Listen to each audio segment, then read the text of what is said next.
I got hit by. It's storming right now. We got hit by electricity. I'm sure. I have it saved right here. Images shall not stand up, and then got hit. Perfect timing. It should have saved. Hopefully it did.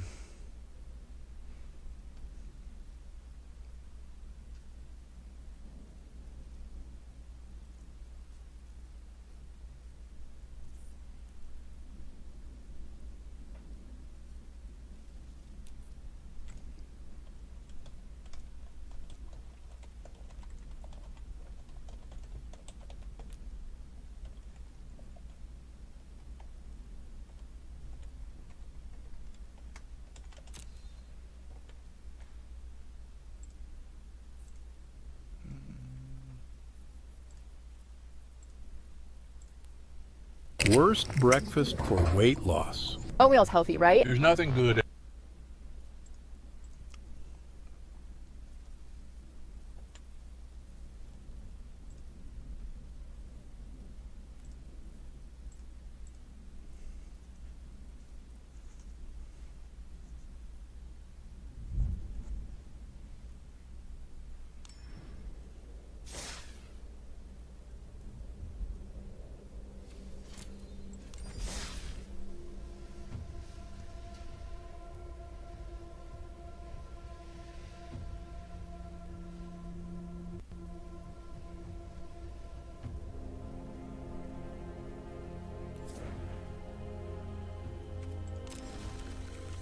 That's pretty good. There it is. They pro. All right. It stood. You lied, bro. You lied, bro. Waiting for another hit. I guess he did not. Did you not touch it? I need more artifacts. Is what it is. I agree. What did I just put in there?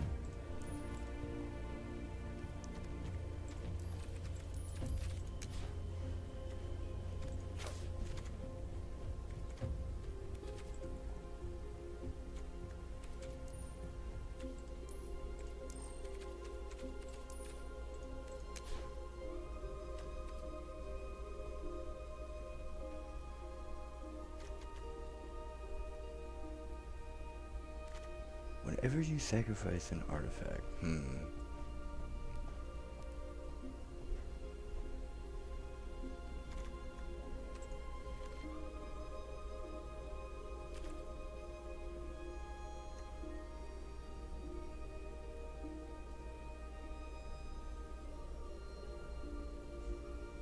Yet the defense city shall be desolate, and the habitation forsaken and left like a wilderness. And there shall the calf feed, and there he lie down, and consume the branches thereof.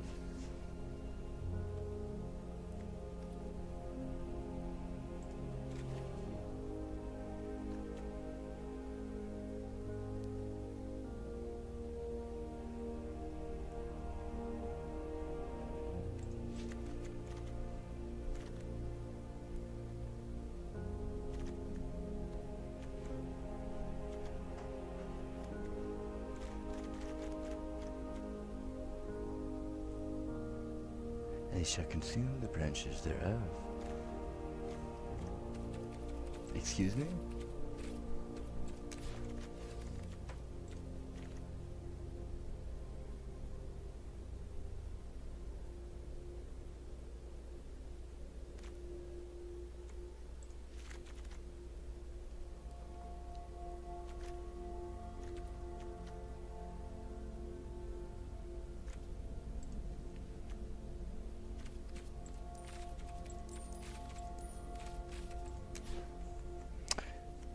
When the boughs thereof are withered, they shall be broken off. The women come and set them on fire, for it is a people of no understanding. Therefore he that made them will not have mercy on them, and he that formed them will shew them no favor.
Shew them no favor?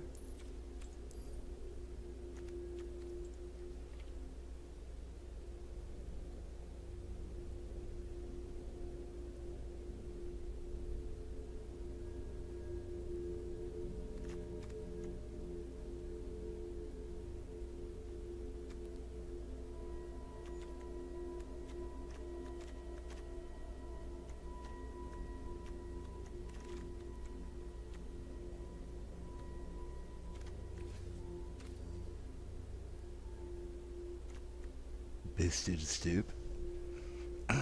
I'm looking, David, I don't see it. And it shall come to pass in the day that the Lord shall beat off from the channel of the river unto the stream of Egypt, into the stream of Egypt, and ye shall be gathered one by one, O ye children of Israel.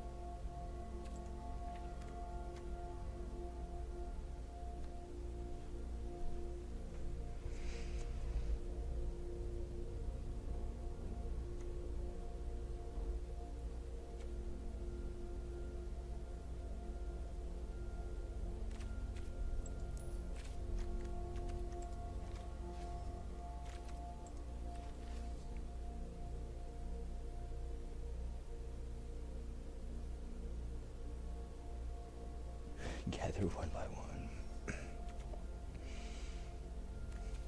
How did they make paper? That's what I want to know. How did this transpire?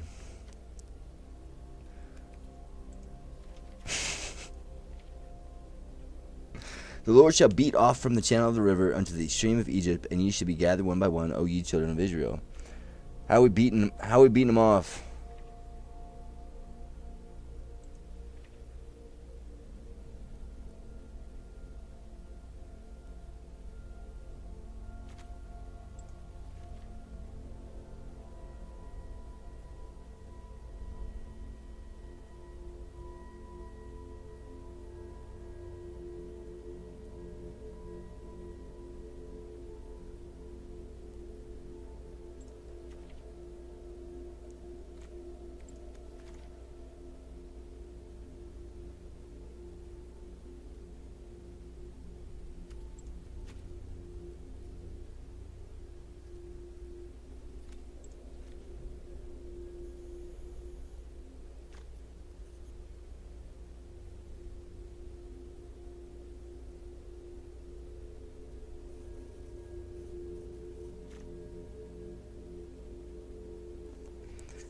And it shall come to pass in that day that the great trumpet shall be blown, and they shall come with which were ready to perish in the land of Assyria, and the outcasts in the land of Egypt, and shall worship the Lord in the holy mountain of Jerusalem.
I'm gonna choose my own here.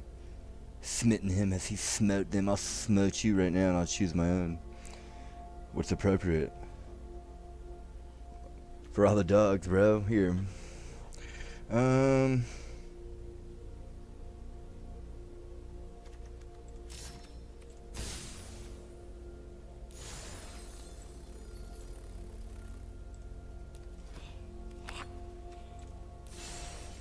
No friend of mine fights alone. I mean, that was pretty much all David.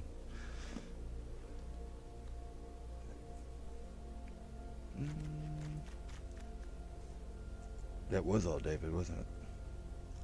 If that's the case.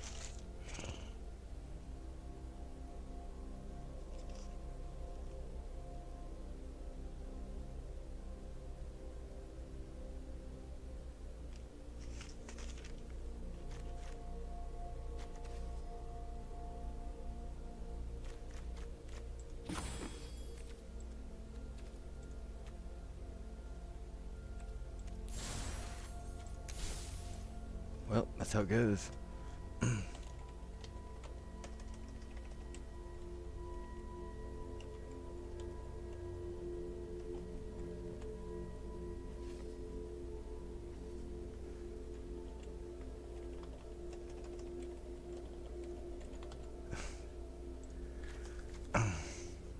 You were there, so I'm not gonna not mention you.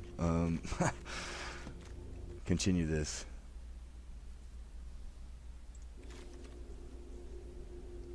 See how this plays out. It should be alright.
Alright, Dave, let's see how this goes. Doubtful. It should be pretty good, really.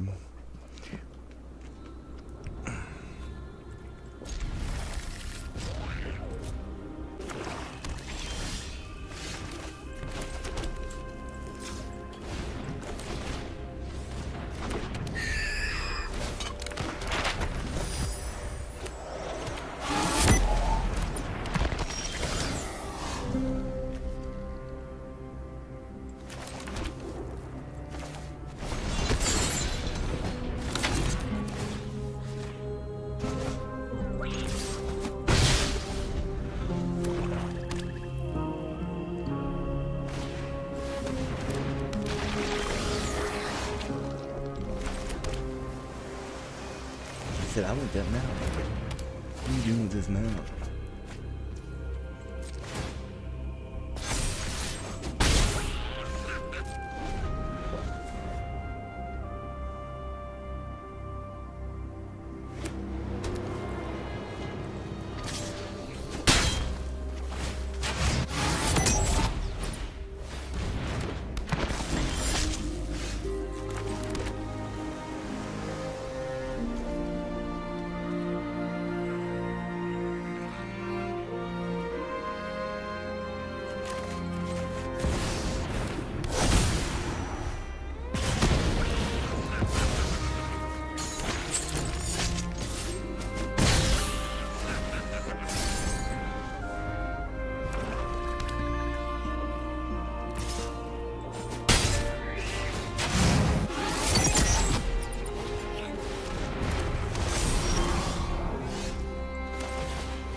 Okay.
Wreck probably.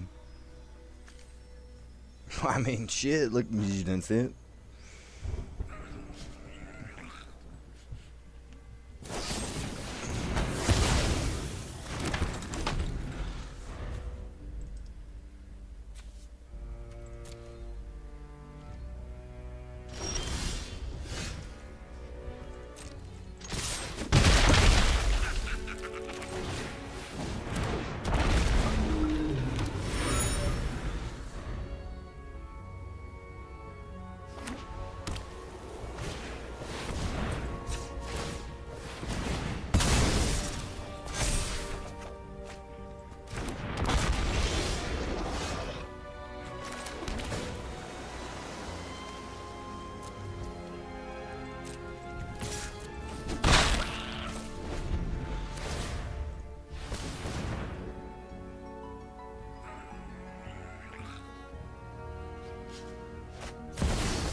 Go ahead and report a bug here. Oh, did you catch the... no, you didn't. Thank you, though.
It's pretty normal. That's pretty good though.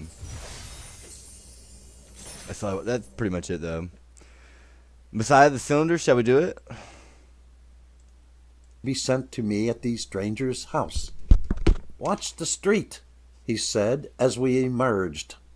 I perceived the passengers scrambling off the moving portion of the roadway. A moment later, the truck began to travel in the opposite direction. We reverse our streets according to the... They even said it. It's like Tron, dude. It's like, I'm in here, like, every time he says it. You know what I mean? They bum rush you.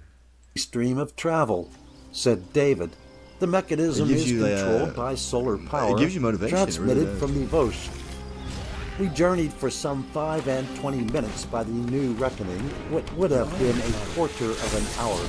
We changed streets frequently, and it seemed to me, although I could not be sure of it, that David purposely selected a roundabout route. At length, we stopped in front of a large building of the uniform height and style. Upon the front was sculptured a man in a laborer's blouse with a protecting hand laid upon the head of one who cowered before him, presumably the stranger. "I shall take you in by the basement and internal elevator," said David, so as to give you a glimpse of our traffic system.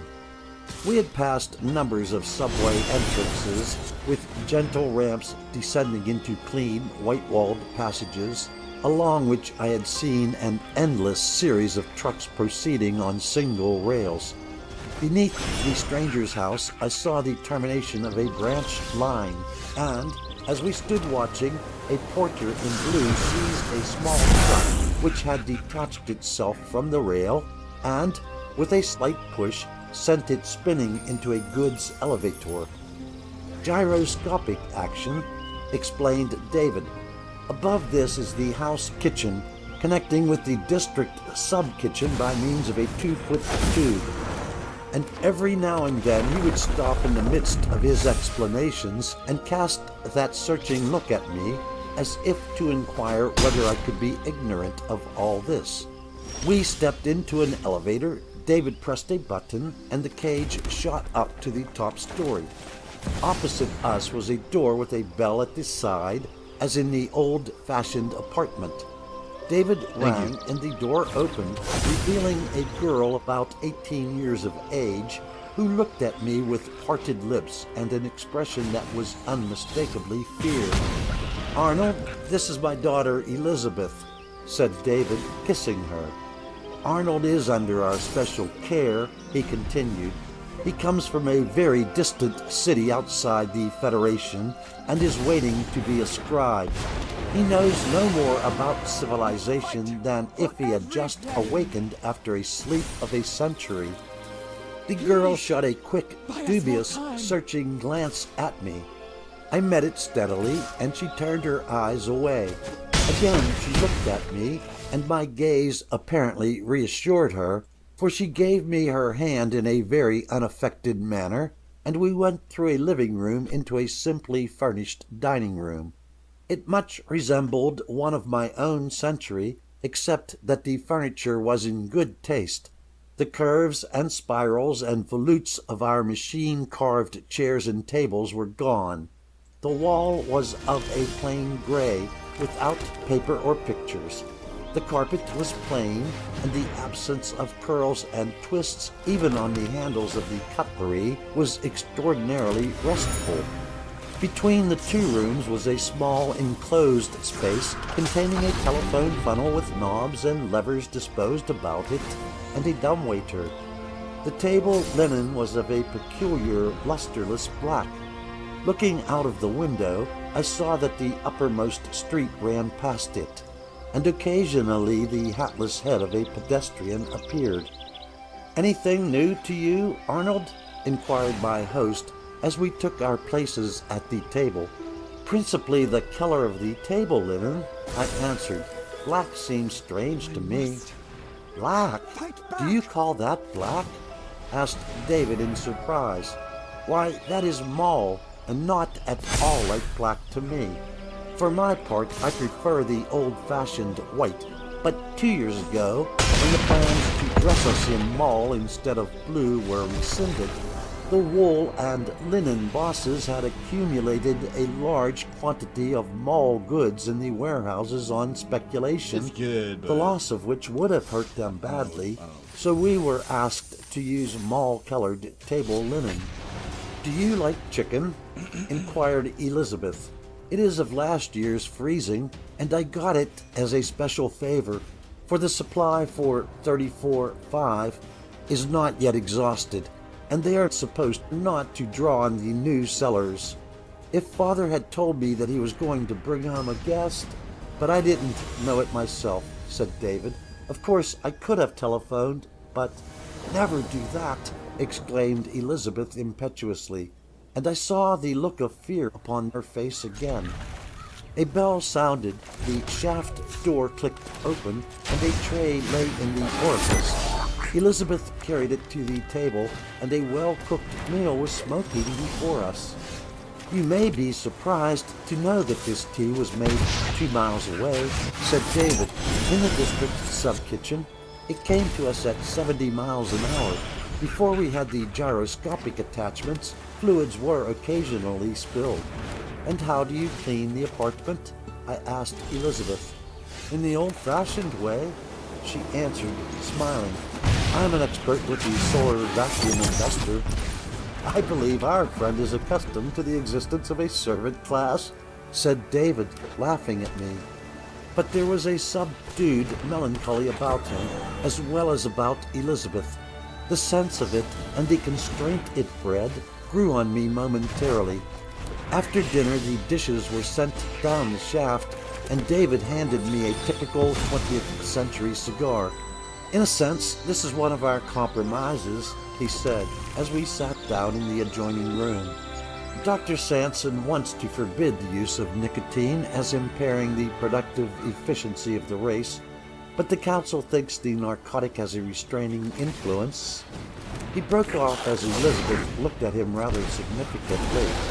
"I understand, then, that the old tendencies toward the illogical and the unnecessary have not been entirely conquered?" I asked. "No, no," said David emphatically. "Private apartments, for instance, instead of the phalanstery, and then the tabloid floods. The human stomach still demands bulk as well as nutriment. Still, it is claimed that with education—" "Do you remember the legend of the man who educated his ass to live on a single straw a day?" asked Elizabeth. We laughed, but I was still conscious of the restraint. "Then, of course, people are too lazy, when hungry, to weigh their food and calculate it in calories," David continued. "Dr. Sanson is fighting the abuse of protein. He claims that its decrease will set free more workers to apply themselves to more productive labor instead of food raising, and will also lengthen the productive life of the individual. But we are still protein gluttons." "The chicken," interposed Elizabeth. It seemed to me that the girl had some serious purpose in her interruptions. I was beginning to realize that she still feared me. I wondered why.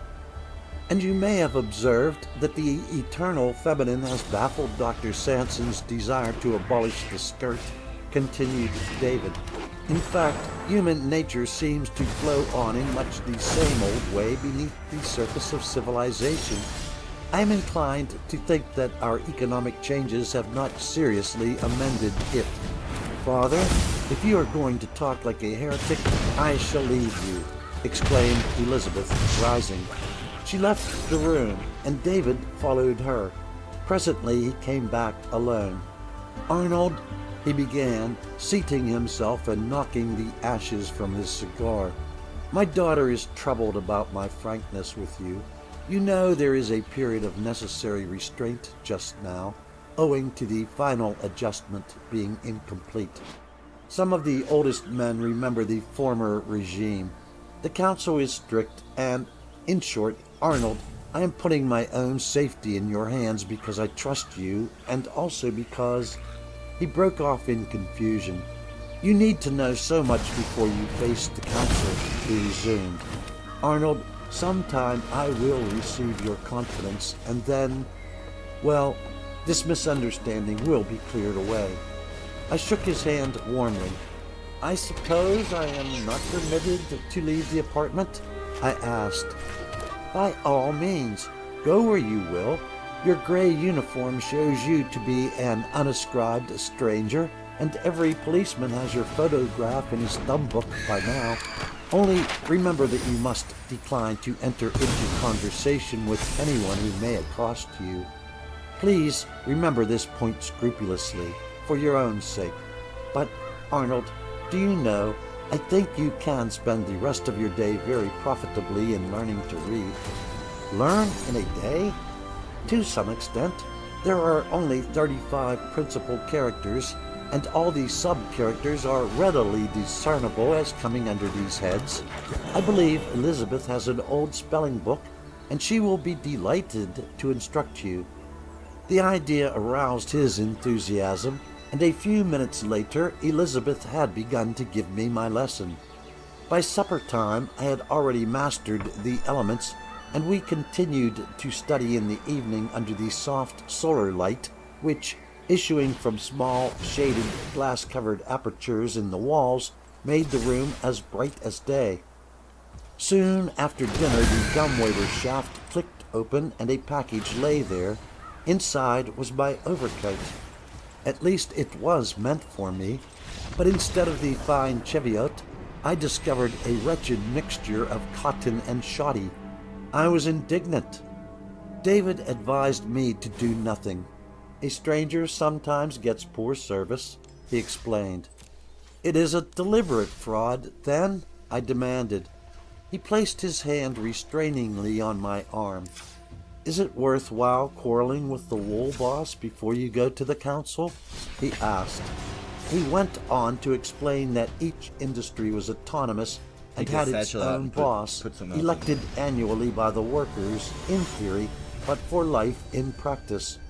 The wool boss, like the other bosses, received 1% upon the value of every article made by his department.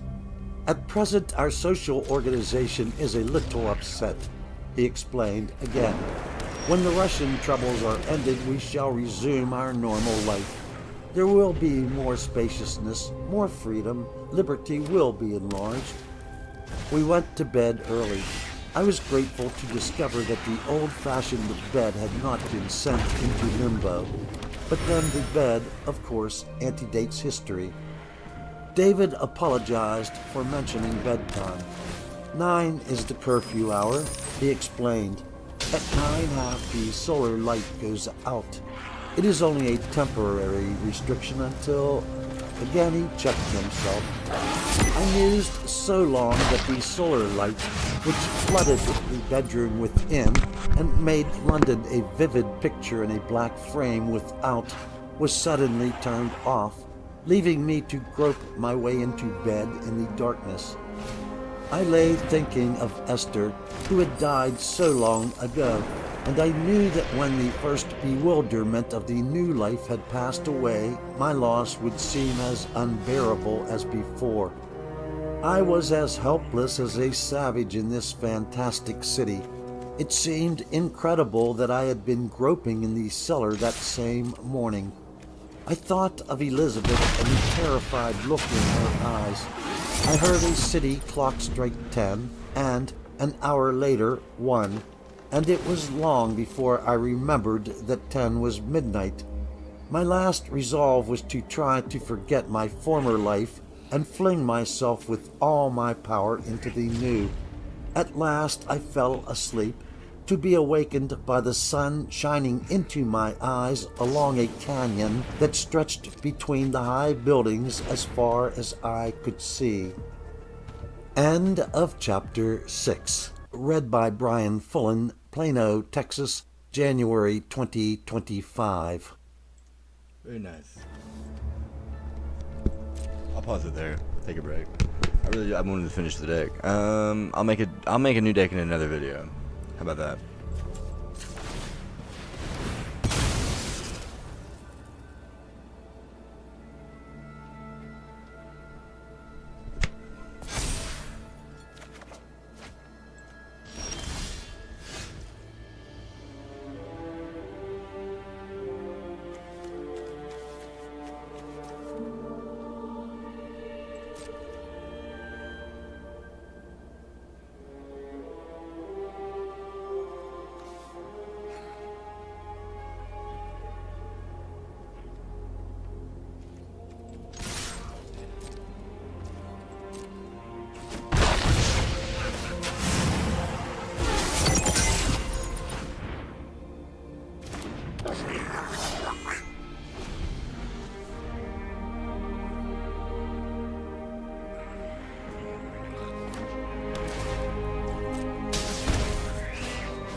Mac and cheese? Throw down mac and cheese here?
Very well.